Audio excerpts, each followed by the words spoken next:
Perfect.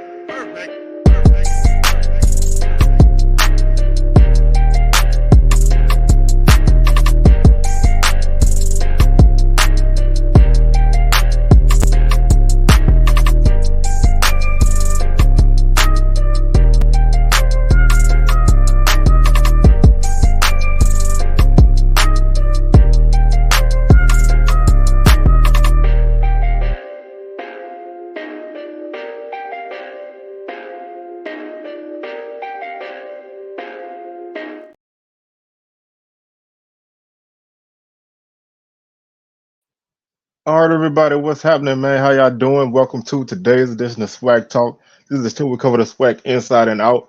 And since this is basically the end of football season, yes, we still have 4 games left, two regular season games, a SWAC championship game, and a Celebration Bowl. We still got 4 games left, but everybody else then pretty much put out their pads. If you ain't playing in the SWAC championship game or you don't have a Week 13 game, then your football season is over. The teams that plan on week 13, their season is over after week 13. So I decided to go ahead and put out my basketball preview now instead of doing it earlier like I wanted to. I wanted to give football the proper room to breathe because I know that's what everybody is here for. So I wanted to give football more room to breathe. And plus, it was just kind of chaotic with football, with everything going on, coaching searches and all that stuff. So kind of pushed it all back. But I'm gonna do a preview of the SWAC men's basketball season. A women's preview will be coming on Friday. So this is not gonna be like a super in-depth preview. This is gonna be more like what's going on now. Who's picked to finish where, and that kind of thing, and just kind of looking at the conference as a whole, where we stand right now. Because non-conference play is big. You want to win as many of these games as you can, but for a lot of these teams, non-conference play is more to get you ready for conference play. So I'm gonna really dive into basketball more when we get closer to conference play. Just for a bit of transparency and housekeeping, not gonna be a lot of shows on basketball up until the point that SWAC season starts. I think that starts in January. Not really gonna have a lot of SWAC basketball talk unless big things happen. Mostly gonna be focused on coaching searches and Celebration Bowl, SWAC championship game, excuse me, and that kind of stuff, and and signing day for football in that time span. So still gonna be a lot of football talk, but basketball gonna be sprinkled in. So let's go ahead and before we start, you can check out the socials. Facebook is SWAC Talk, Instagram SWAC Talk, Twitter SWAC Talk 76.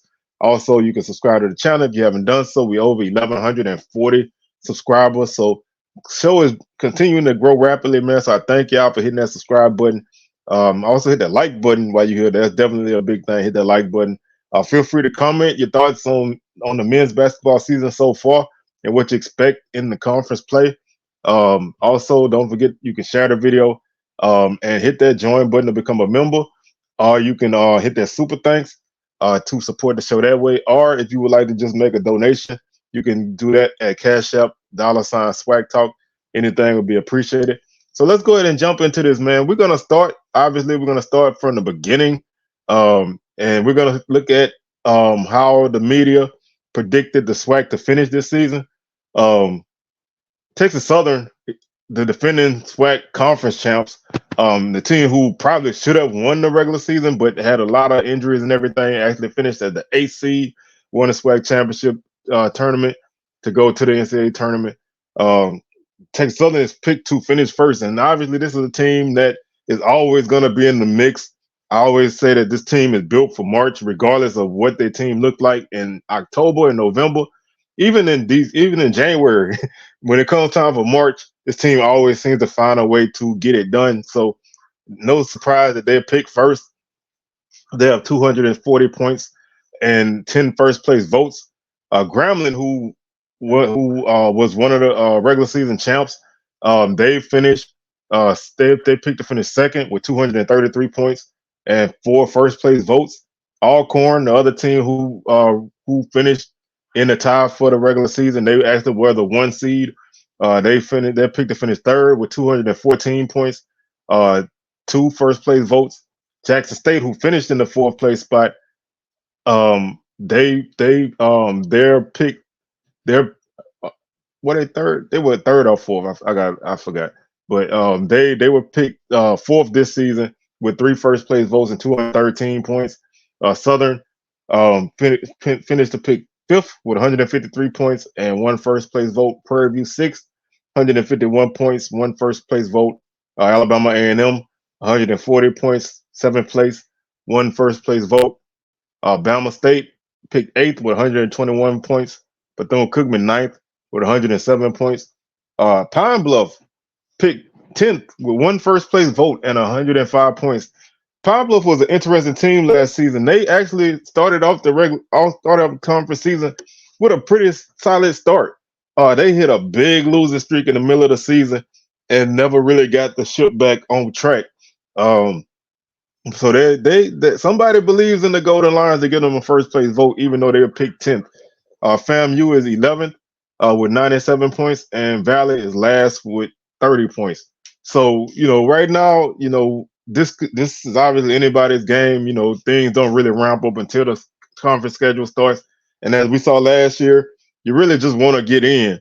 When you get in, you still got to win three games, whether you're the first place team or the last team coming in the tournament. So if you can win three in a row, which can happen for anybody in the conference, then you can find yourself playing in the NCAA tournament. So that just because you pick sixth or seventh doesn't mean that you don't have a chance. This is not necessarily like football where you pick first, you're probably gonna finish there unless you just fall apart. So you can never count anybody out. Preseason player of the year is PJ Henry from Texas Southern, and our defensive preseason player of the year is Jordan Smith from Grambling. PJ Henry is the top returning scorer at Texas Southern from last season. He's participated in three consecutive NCAA tournaments. Last year, he finished second on the team in assists, third in scoring. His impact on TSU was significant during the postseason as he averaged 18.6 points per game during the tournament run for the Tigers. Jordan Smith was one of the most dominant players on Grambling's roster during the 2022-23 season. He started 20 or 33 games for the Tigers, averaging 8.7 points per game and 4.9 rebounds per game.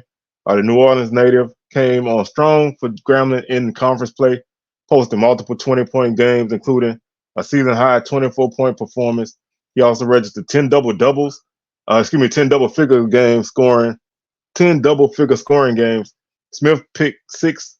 He ranked sixth in blocks with 33 and 13th in rebounds with 162. So he's definitely a guy who's gonna be somebody to look out for a very defensive-minded Grambling team. I mean, this team has guys that can score, but they are a team who played tremendous defense last season, and that was one of the reasons why they finished tied for the lead in the conference at the end. And that kind of thing doesn't change. A team that can play defense, you're always going to be in games. So that's definitely something that helps because defense travels. Conference play, you don't always get the wins on. Always get the points on the road. So if you can play defense on the road, that helps you a lot. Looking at our first team all conference, Zion Harmon from Bethune-Cookman, Jeremiah Kendall from Alcorn, PJ Henry, Texas Southern, Chase Adams, Jackson State, and Kylan Milton from Pine Bluff. Second team, Romel Mansell from Jackson State, Ken Evans, Jackson State, Joe French transfers from Bethune-Cookman to Pine Bluff. That's a guy who's capable of hitting 30 a night. He's a great outside shooter, and that's a guy that can really mesh well with that Pine Bluff team who had a decent offensive performance last season, although they just couldn't keep it going. But they have some guys that can score, and a guy like Joe French to that offense definitely helps. TJ Madlock is a solid guard at Bama State. He's second team all conference, and then Jordan Smith is the preseason defensive player of the year and second team all conference. So kind of looking at what's going on right now statistically in the conference, not a lot to take away from it because you're playing a lot of non-conference games. Teams' numbers are not going to be like they are once we get into conference play, but we do have two teams right now that are averaging over 90 points a game, and that's Pine Bluff at 98 and Bethune-Cookman at 92. How much those teams are going to score in conference play is definitely something to keep an eye out on. Bethune-Cookman right now leads the league in scoring defense at 93 points per game. Excuse me, 63 points per game. Prairie View is at 73 points per game. Texas Southern at 74. Pine Bluff shooting 50% from the field to lead the team. Grambling 46. Opponents are shooting 35% against Bethune-Cookman. Bama State second at 40%. 3-point shooting. Pine Bluff shooting 43% from 3-point range. Alcorn 35, Southern 34. Pine Bluff playing really good 3-point defense early. They're allowing opponents to shoot 27%, Bethune-Cookman 28%, Prairie View 29%. Free throws, Prairie View shooting 81% along with Pine Bluff. Alabama State is at 75%. Alabama and them opponents are shooting 84% against them from the line. Prairie View 76, Bethune-Cookman 75. Bama State's rebounding well right now. They're averaging 48 rebounds a game. Bethune-Cookman at 46. And this team seems like they've gotten a bit more size to their roster, so they're pretty solid there. Bama A&M was a team who was a very tall team last season. You know, they were really a team who kind of got hot in the middle of the season. They're averaging 39 rebounds per game. Texas Southern also at 39. Pine Bluff at 39. Grambling's opponents averaging 31 rebounds a game. The Tigers continue to play strong on defense. Right now, Bethune-Cookman's averaging 13 turnovers. They're forcing 26. There's a margin of 13. That's by far the biggest margin at this point. A lot of that, we got to see, how these things maintain. But Southern second, averaging 13 turnovers and forcing 17, giving them a 4.2 margin on turnover 11 and 13.8. They tied with Grambling for 2.75 on the turnover margin. Alcorn is a team who didn't turn the ball over a lot last season, and they continue to do that. They play smart basketball. They don't really force a lot of things. They typically take what you give them, and they can hurt you. You're not going to get Alcorn to really beat themselves very often. Bethune-Cookman leads in assist to turnover ratio, averaging 17.7 assists per game and 13 turnovers a game, giving them a margin of 1.36. Pine Bluff is at 1.2. Bama State at 1.13 and Southern at 1.04. So those teams are all averaging pretty solid assist numbers and pretty solid turnover numbers as well. Bama State leads the league in blocks at 4.5 a game, Bethune-Cookman at 4.3. Texas Southern at 3.5. Jackson State also has a team who has really good size and strong inside guys. They're averaging 3.4 blocks per game. Bethune-Cookman leads the league in assists at 17.6. Pine Bluff 16.7. Southern 13.7. This Southern team is basically a new team. I mean, they fired Coach Woods. They brought in Coach Johnson. They have pretty much a completely new team. So they're kind of finding their way around things. But they're able to they have pretty solid guard play right now. They have a couple really solid shooters. Tarion Joseph is a guy from Southern who is definitely capable of putting the ball in the basket. He averaged like 30 points per game in JUCO. He's averaging 20.5 points per game right now. He's tied with Rashard Williams for third place in the conference. They both average 20.5 points per game. Right now, Kylan Milton from Pine Bluff leads the league, averaging 25 points per game. Jeremiah Kendall averages 21. So right now in the conference, we have 4 guys after the first few games averaging 20 points or better. So that's definitely a good thing, especially when you look at it from a non-conference play standpoint, depending on some of these teams that these guys are playing against. Kendall's averaging a double-double for Alcorn right now, averaging 10.7 rebounds per game. He is leading the league by almost 4 rebounds over Jonathan Aku from Grambling, who's second at 7.8 rebounds per game. Bethune-Cookman has 3 guys in the top 10 in rebounding. Elijah Holswee is at 7.5 rebounds per game. Dondre Watson is at 7, and Jacoby Hetty is at 6.5. So they are rebounding really, really, really well right now. Early Pine Bluff has 2 guys in the top 10 as well. And TJ Matlock from Bama State, he's 5.8 rebounds per game. For a guard, there's really good numbers. The Manny McIntyre from Bethune-Cookman is also in the top 10 at 5.7 rebounds per game. So they have four guys in the top 10 in rebounding. Joe French from Pine Bluff is averaging 6 rebounds as well. So they have two guys as well. So these teams are doing pretty well right now. Milton leads the league at shooting 70% from the field. Milton also shoots 58% from three to lead the league. Davis from Southern is shooting 52% from three.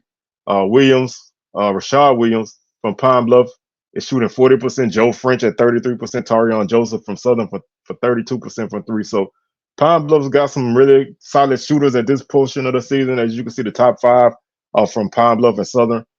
Again, can that maintain? We'll see. Williams from Pine Bluff making 3.8 field goals per game. French is at 2.8. Joseph from Southern 2.8. Williams 2.5. Davis 2.5. Ken Evans from Jackson State 2.4. Hetty and Harmon from Bethune-Cookman are at 2.3. Also, Deshaun Dyson is at 2.3 threes per game. And DeKeidron Thorne from Alcorn is at 2 threes per game. The leading assist guy right now in the conference is Dejani Dumasi from Southern. He's averaging 5 assists per game. Chamichael Moulton, a really solid guard from Grambling. He's averaging 4.5 assists per game. McIntyre from Bethune-Cookman is at 4. CJ Hines from Bama State is at 3.5. Matlock from Bama State is at 3.5. Chase Adams from Jackson State is at 3.2. Zion Harmon is at 3. Joe French is at 3. And Mikael Stevenson from Grambling is at 2.8. Jacoby Hetty from Bethune-Cookman is at 2.7. CJ Hines has a 7 assist to turnover ratio. French is at 3. The leading man with blocks is Holswee from Bethune-Cookman with 1.5. Brian Miles from Purview is at 1.3. Kenny Hunter from Texas Southern is at 1.3. Hetty from Bethune-Cookman along with Watson from Bethune-Cookman are at 1. McIntyre from Bethune-Cookman is averaging 6.3 steals per game. So he's definitely getting his hands on the ball and making some things happen. Looking at last season, you'll see, some of these teams are kind of gonna, fluctuate. But right now, a team like Alcorn, you definitely gonna see them play some solid basketball. Texas Southern is definitely gonna be there, and you never can count out a team like Grambling who plays tremendous defense. Those three teams, as the media has said, are gonna be your front runners.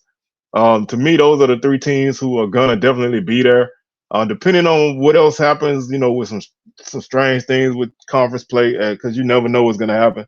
You're gonna get a team like Bethune-Cookman. Can they continue to make a push? They made a tournament for the first time last season in the SWAC. Alabama A&M was another team I wouldn't count out. They're tough at home, and they have some pretty solid size, so they can give teams some trouble. Bama State's a team who can, last season they were in the mix, came up a little short. Really, that top 8 is going to be a battle. When the tournament was, a first round home game for the top 4 seeds, making that top 4 was very important. Playing in a neutral spot, making the top, just getting in is important, because a lot of times you see, especially in the first round, you'll see upsets 7-2, 1-8, 6-3, because these teams, even if these teams are better than others, in conference play, you always have those teams that kind of match up better with a team that's ahead of them. Maybe they swept the team that was ahead of them. Maybe they split with them. Or even if they got swept by that team, maybe the matchups were close. So you just never, you never know how things can shape up. But that's what makes SWAC basketball interesting to me, is that you can never just pinpoint a team and say they're going to run the table on anybody. So that definitely makes some things tough. We're going to take a look at the TV schedule for the SWAC men's basketball. The ESPN schedule, they start off on January 2nd with Jackson State hosting Texas Southern on ESPNU. January 29th, Alcorn is at Bethune-Cookman. That's also on ESPNU. February 5th, Southern at Jackson State, ESPNU. And Prairie View is at FAMU on February 12th on ESPNU. So 5 games on ESPNU. All of them tip off at 8 p.m. Central. So make sure y'all check those out. HBCU Go also released their schedule a couple weeks ago, and here it is. Um, Things get started on January 6th. Um, these are all gonna be men's and women's double headers on HBCU Go. So they're all Saturday games. They all tip off at 12 to start for women.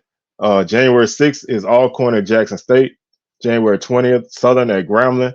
January 27th, Alabama State at Texas Southern. February 3rd, Bethune-Cookman at Alabama State. February 10th, Alcorn at Pine Bluff. February 17th, Valley at Alabama A&M. March 2nd, Bethune-Cookman at Southern. And the HBCU Go schedule wraps up on March 9th with Valley going to Jackson State. So that's a pretty solid schedule, for men and women action. Given the conference, um, looks like 14 games on the schedule for TV between HBCU Go and SWAC. So really good opportunity for people to see some SWAC action. And that doesn't count the games that are played in the non-conference, that are televised on ESPN Plus or anything like that. So pretty solid there. Let's take a look at the early standings. I mean, obviously, most teams have played between 3 and 4 games right now. Right now, uh, Pine Bluff is 3-1. They won 3 games in a row. Bethune-Cookman is 2-1.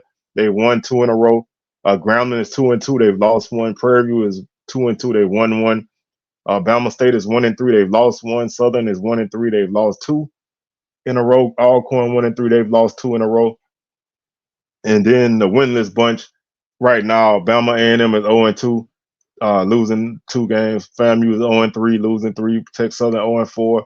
Valley 0-4. Jackson State 0-5. We'll look at the schedule to see how things shape up for these teams moving forward. We'll look at the next couple weeks upcoming to see if some teams can kind of get some victories here. Um, if the thing would cooperate, obviously, right now it doesn't look like doesn't look like it wants to do what it needs to do. So here we go. Um, let's start off with this upcoming week's action. Um,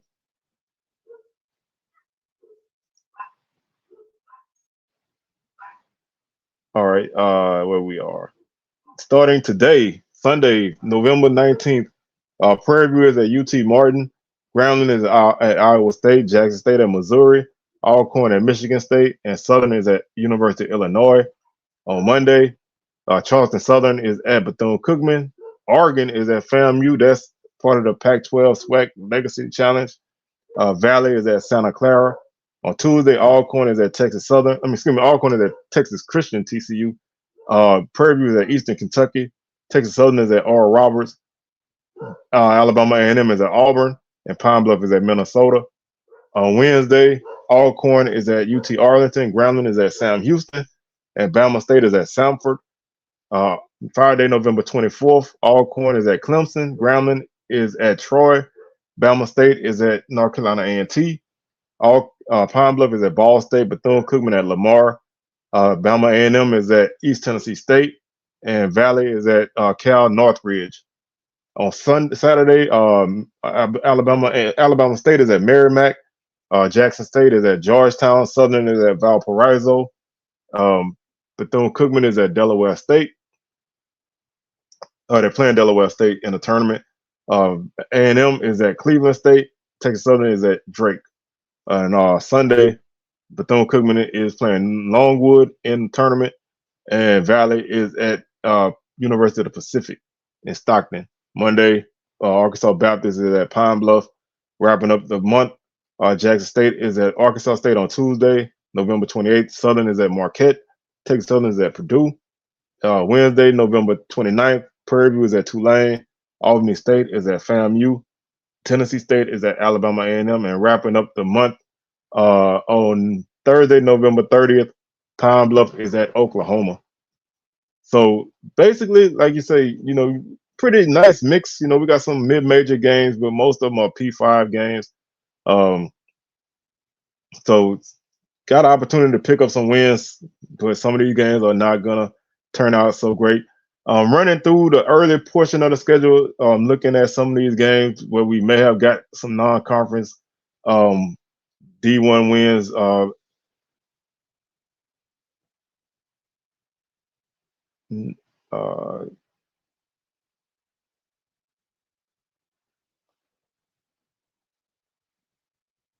right now, the win that stands out the most for the conference is Southern defeating UNLV 85-71. That was a pretty game, a game that Southern pretty much led from start to finish. Other than that, hasn't really been a lot. Teams like Pine Bluff and Bethune-Cookman, they played some fairly easy games early, some sub D1 games, so they've been able to put up some points and get some, get some confidence, but not a lot going on for them in terms of non-conference games, D1 games. Texas Southern did have drop an 11-point game at Arizona State a couple weeks ago.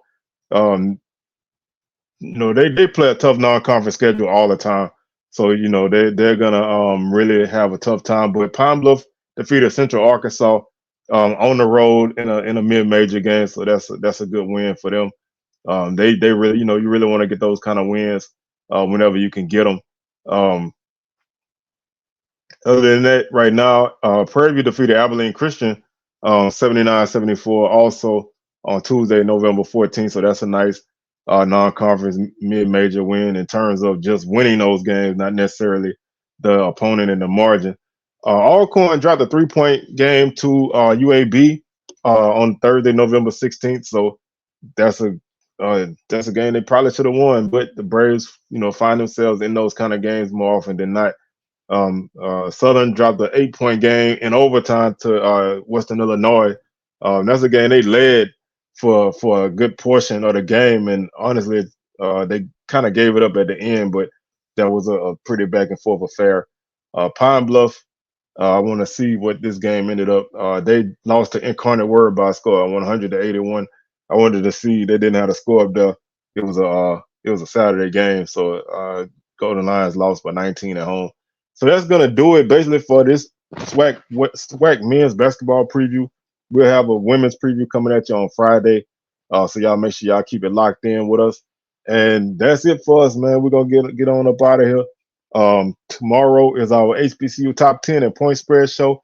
Wednesday, week 13 preview. Thursday, SWAC smoke. Well, excuse me, Wednesday will most likely be SWAC smoke. We won't do it on Thanksgiving.